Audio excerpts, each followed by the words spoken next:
About 5 years ago, I met a wise and wealthy man who had spent his entire life studying success, and he'd reached a clear conclusion concerning the reason for success in life and especially in business.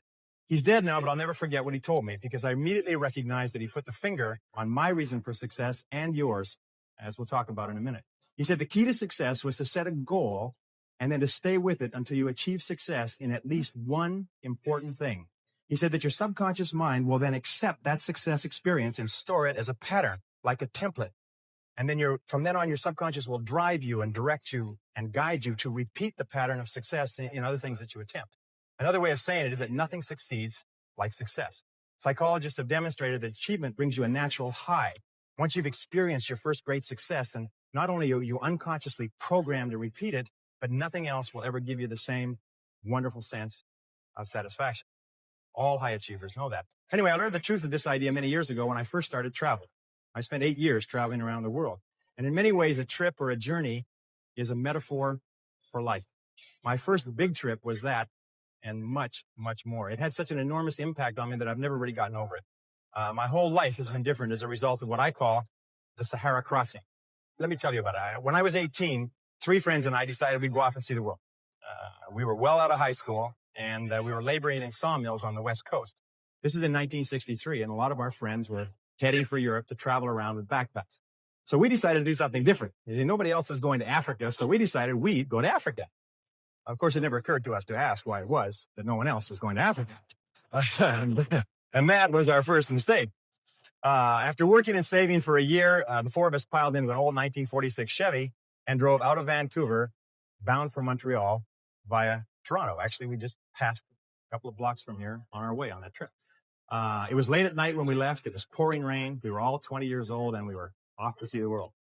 Anyway, I learned later that almost every great venture begins with an act of faith, like driving into the dark, into the unknown. In a way, nature protects us by shielding us from knowledge of the difficulties and obstacles that lie ahead. Because if we really knew all the problems we would face, the setbacks, the suffering, the temporary failure, and the disappointments, many of us would hesitate about ever even starting out at all. And our plan was to drive across country to Montreal, get jobs on ships to work our way across the Atlantic, and then head south across Europe to Africa. Pretty basic plan. However, as it happened in Montreal, one of the guys decided to give up and go home, and so he left us. Well, that left 3.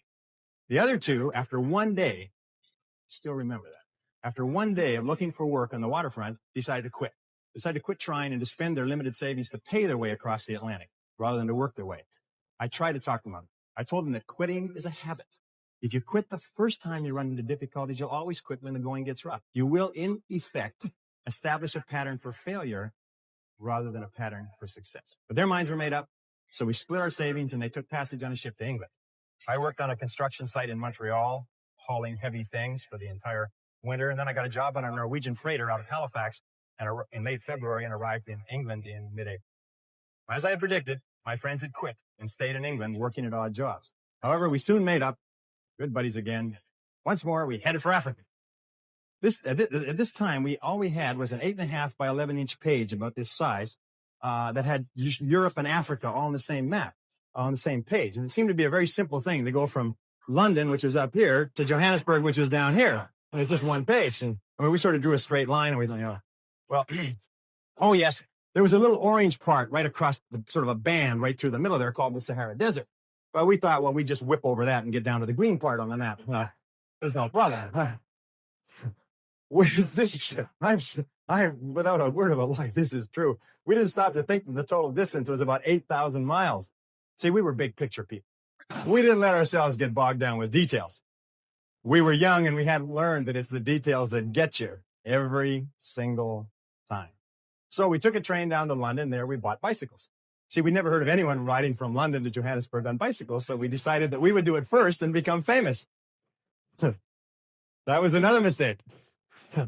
We soon learned that when you ride bicycles across France in the springtime, you find that the hills are all uphill and the wind is always in your face. So likewise, I found that when you embark on any new venture, you often find the same thing. Everything seems to go wrong, usually at the worst possible time and in the worst possible and most expensive way, like starting a new business or a new career. Anyway, after 2 weeks of grinding along on bicycles uphill the whole way, which seems like a geographical impossibility, but it's true, we said, the heck with this. We loaded the bikes on a train and we rode across France and Spain to Gibraltar. There we sold the bicycles and bought a Land Rover with our last dollar. So now we had a little problem. We were out of money. We'd exhausted our meager finances buying the Land Rover, and we didn't have enough money for fuel and equipment. So we all sat down. We consider ourselves great writers at that time. We all sat down and wrote letters to everybody that we knew, pleading for money, telling them how desperate our situation was. Sitting here looking across the Straits of Gibraltar to Africa.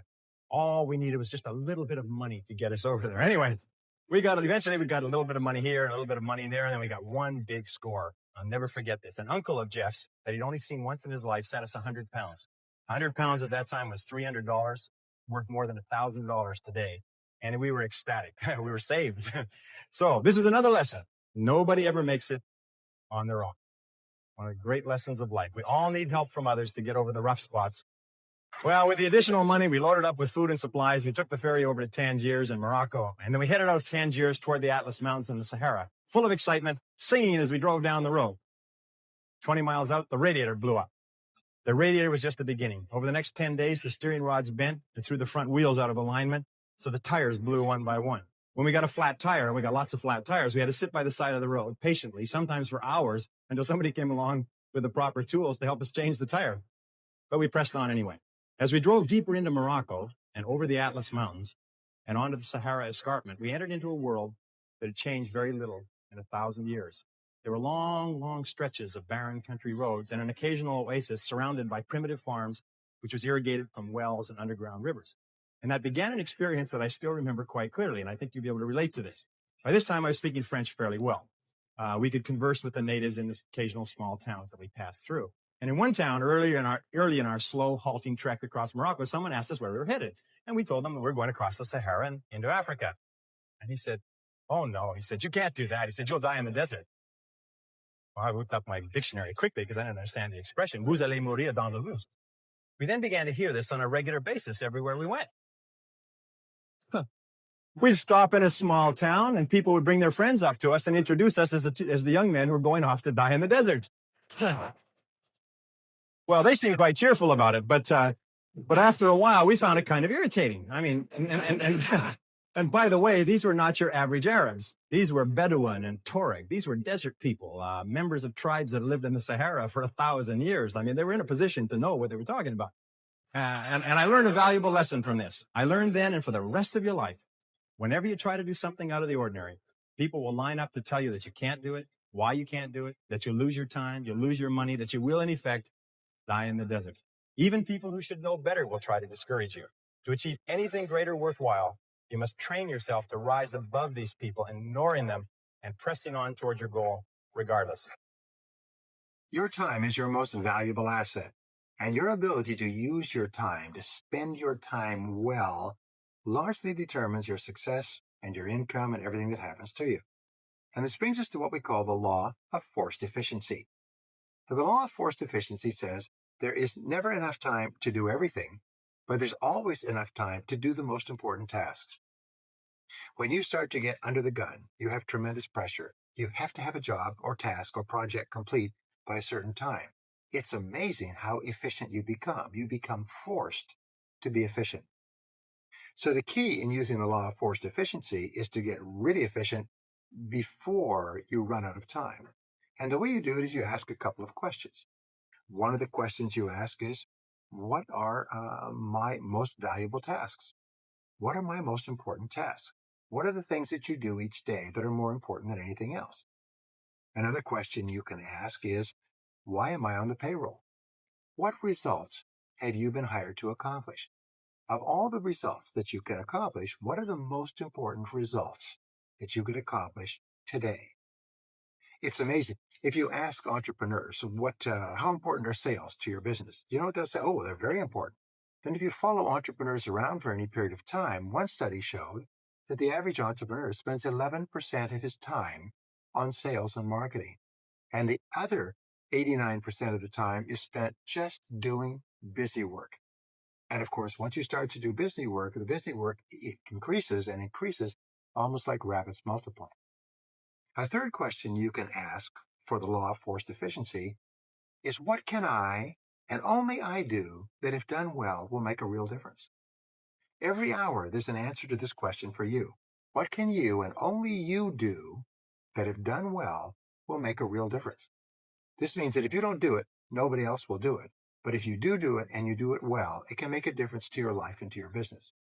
And the final question for forced efficiency is this: what is the most valuable use of my time right now? This is the greatest of all questions in time management. And all the books and tapes and courses and time management systems all come down to the answer to this question. What is the most valuable use of your time right now? Whatever your answer to that question is, minute by minute and hour by hour, be sure that you're working on that and not something else. And you'll become one of the most efficient people in your business.